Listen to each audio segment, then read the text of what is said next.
Namaskar, greetings and gratitude. I welcome you all to another inspirational Star Talks episode number 93. And today on the hot seat is my dear friend Shiny. How are you, Shiny? I am really good. I'm privileged and honored to be here. Wow, 93rd episode. That's something really awesome, Preeti, because you've been doing this consistently. And what you're doing is making a difference because you're actually meeting a lot of people. You're making me feel special today. I think that itself is it's a big difference. Thank you for My inviting me. pleasure. Nice. Thank you. Thank you for coming. Thank you so much. Miss Shiny Thomas Edward is Head of Client Services at FE Fund Info, driving excellence and building lasting partnerships. This is wonderful, Shiny. Shiny, you have 20 years of experience in driving processes, quality, and continuous improvement. Tell me something about your expertise. Yeah, first of all, I'm honored to answer this question. 20 years, I think, is gone in a jiff. I can't even realize it's been 20 years. If I look back, I think over the last two decades, I've had the privilege of working across very diverse domains: finance, healthcare, life sciences, supply chain, medical chronology, and I picked up whatever that came through. What ties it all together? I think it's my passion for process quality and client experience. I really want to tie them both together because I enjoy identifying where things can work better.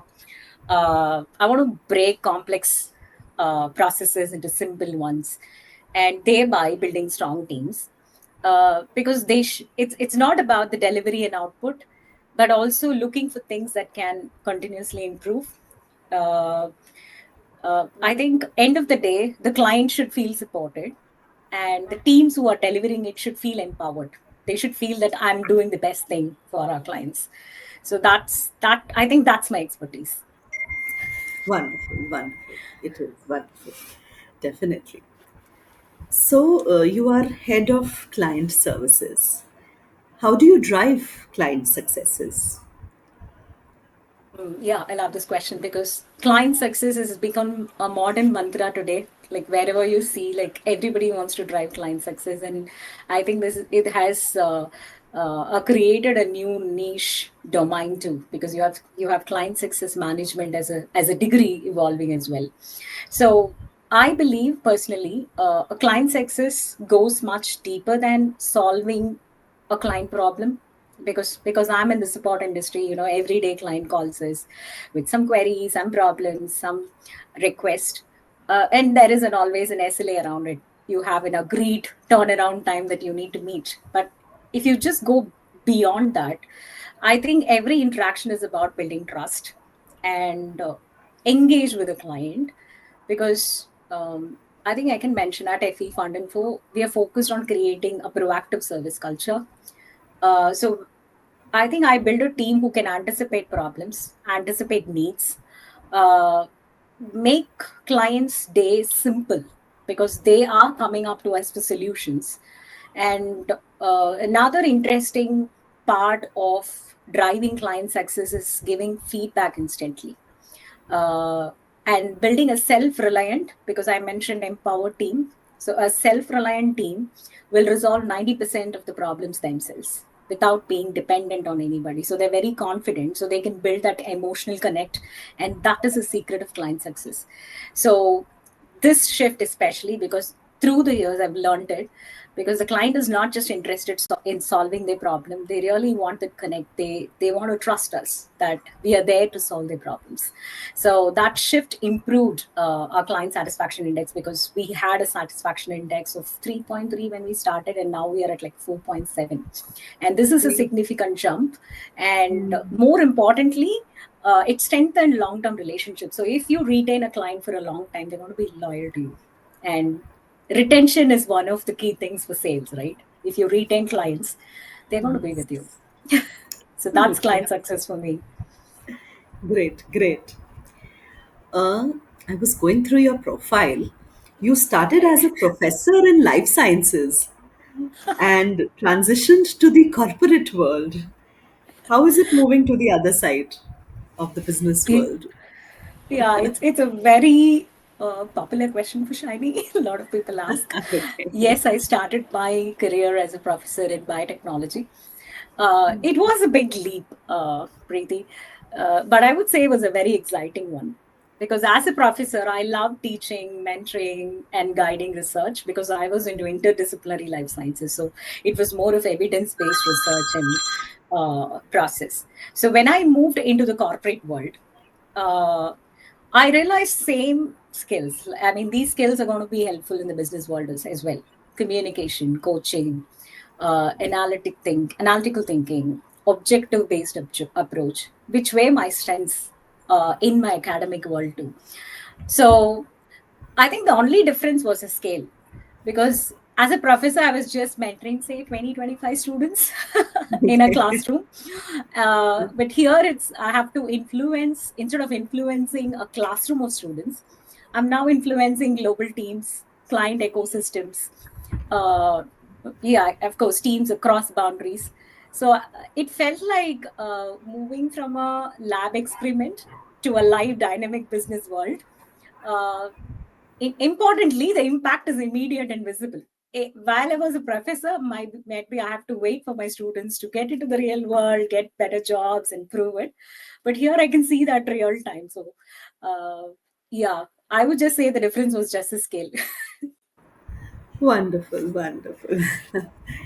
And how is the transition all the way from a research analyst to the head client services?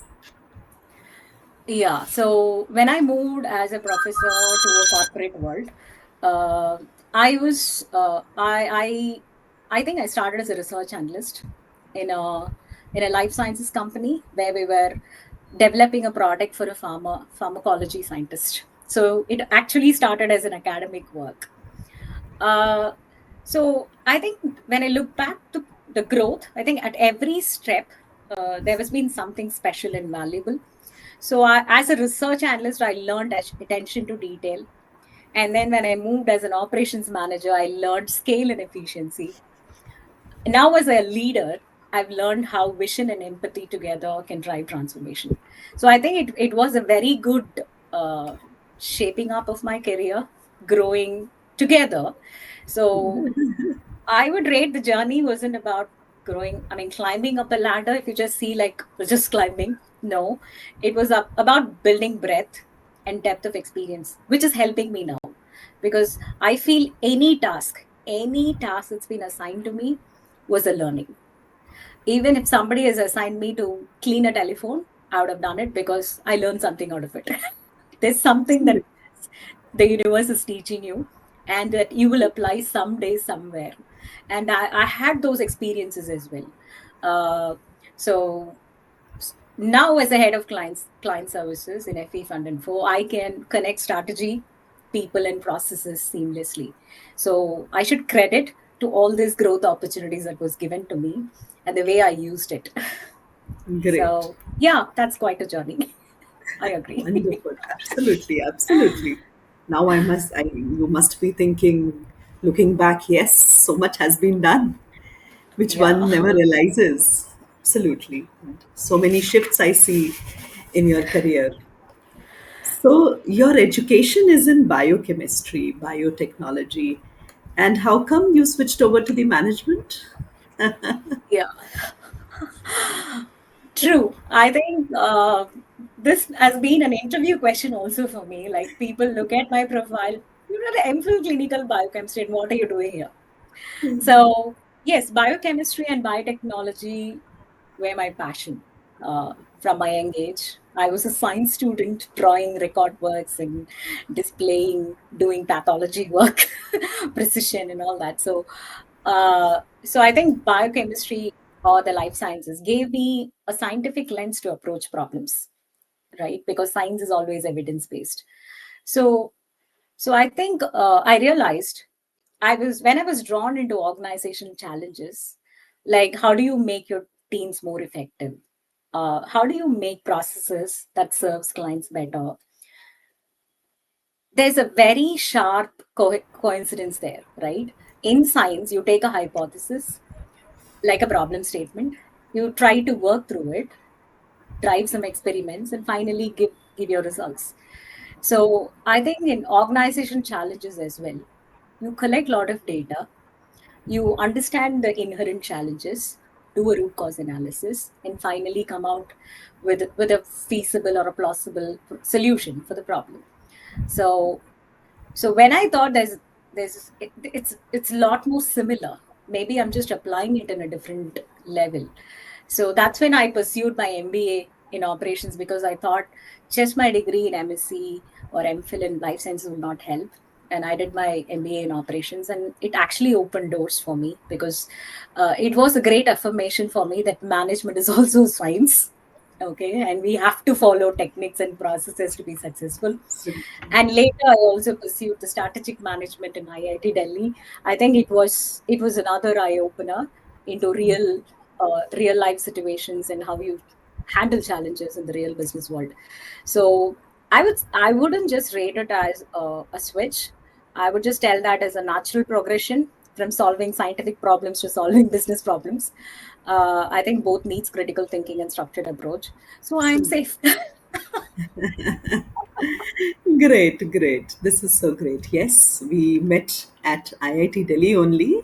We pursued Yeah. the same course, and I must Yes. say, you topped in the final examinations. So, how was it? You were preparing from how long?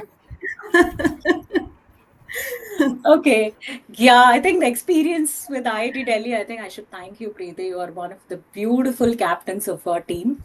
Always decisive, determined to reach, I mean, to achieve the results. I think I can never forget the experience. Thank you for that.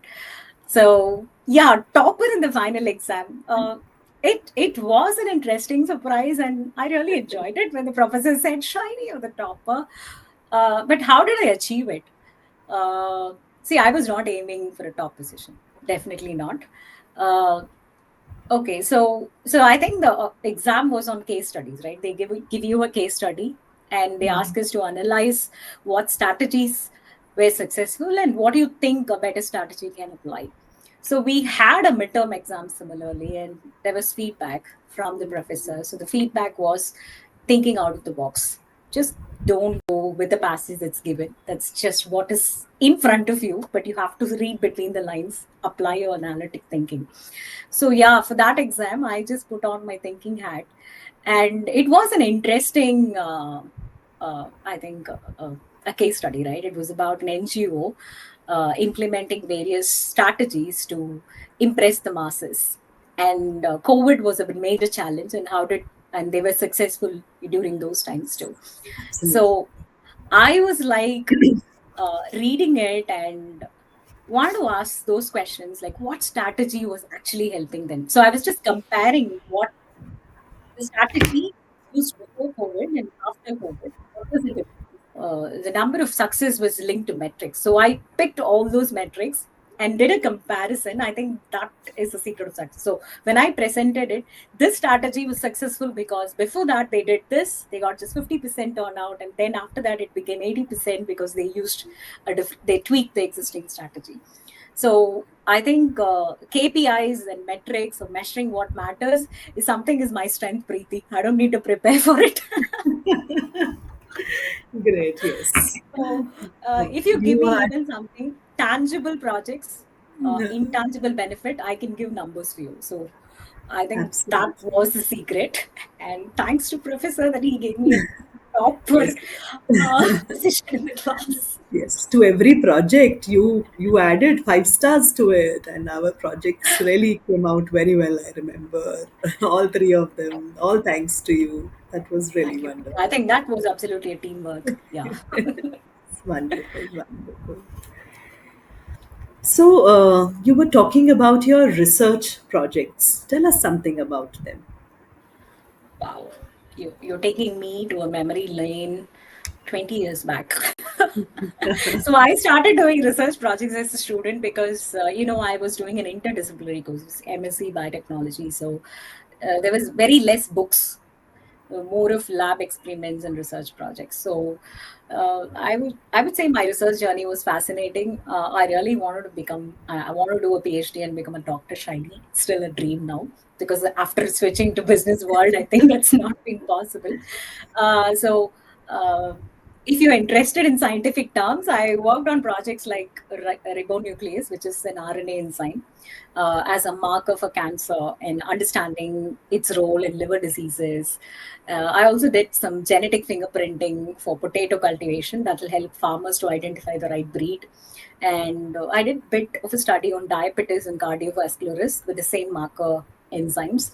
So yeah, my I was pursuing the same line to become. I mean, to improve that as my PhD research as well. Uh, but uh, looking back, so what I loved most was the evidence based, data driven approach because research taught me that. Because without giving proof, data, and analysis, and using all those statistical tools, you cannot prove your hypothesis. So, eh, eh, eh, I think incessantly your facts are guiding your outcomes.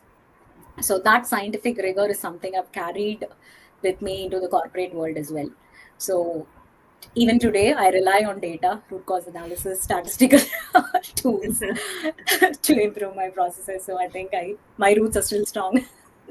Absolutely. Data is important these days. Absolutely. Thank you. So, the last question to you: what is the definition of success for you? Oh yeah, that's a difficult question. um, I'm a successful mother. I'm a daughter of. I mean, I have two daughters. Handsome husband. They put up with all the tantrums I show because I have a busy work and they really understand. I think my first success is my family. I've been successful in raising two daughters who are self-dependent. They understand mom is busy and her work timings is random because I work in UK hours mostly and I might not be available in their prime time during evenings and they beautifully understand that. So that's my first success. If I see my success in a role, uh, I think head of client services is something that I was aiming for like some 15 years back when I started as a product service analyst. So I see clients as not just, I mean, clients should not see us as service providers. They should look at as trusted partners. I think that's the first success. If I can drive that, I would say that's the first success for my role. Second thing, to drive that, I need a team who are valued most, right? People, because they are the crux of it. They should be motivated, inspired to go the extra mile when there is a requirement. And if they see me as that leader, helping them and empowering them, I think that I would rate as a success. And the third thing, I'm doing all this, I have an empowered team, I have an engaged client. Naturally, it should lead to a business that grows in a sustainable way because we are creating real value and not just chasing numbers and sales figures because is I think success is about creating impact on people, on clients, and on the organization as a whole. And personally, if I have a good work life balance, enjoying my role with the passion that I have every day, then I think I'm successful. That's my definition of success. Sorry for the lengthy No, definition, but no, no. yeah. Wonderful, wonderful, wonderful. Thank you, So Preeti. nice, shining. So you keep shining like your name and keep doing Wow. your good work. And best wishes for all your endeavors. It was really nice knowing more about you. Thank you. Thank you for coming today. Thank you so much, Preeti. This opportunity has been, I think I would cherish for years to come. Uh, you made me realize what I'm worth of as well, right? Because you just asked questions that I haven't answered for a while. So it's like you took me back to my memory line and see my worth of myself. So thank you and keep doing this work, keep inspiring a Thank lot of people around you, Preeti. Thank thank you. you. Thank you. Thank you. It's all because of you, beautiful people. You are my stars. Thank you. Thank you. Thank you. Bye. Bye. Thank you, my dear audience, for being with us in this lovely conversation today. I will come back with another personality who has inspired my life. Have a good day. Thank you. Jai Hind.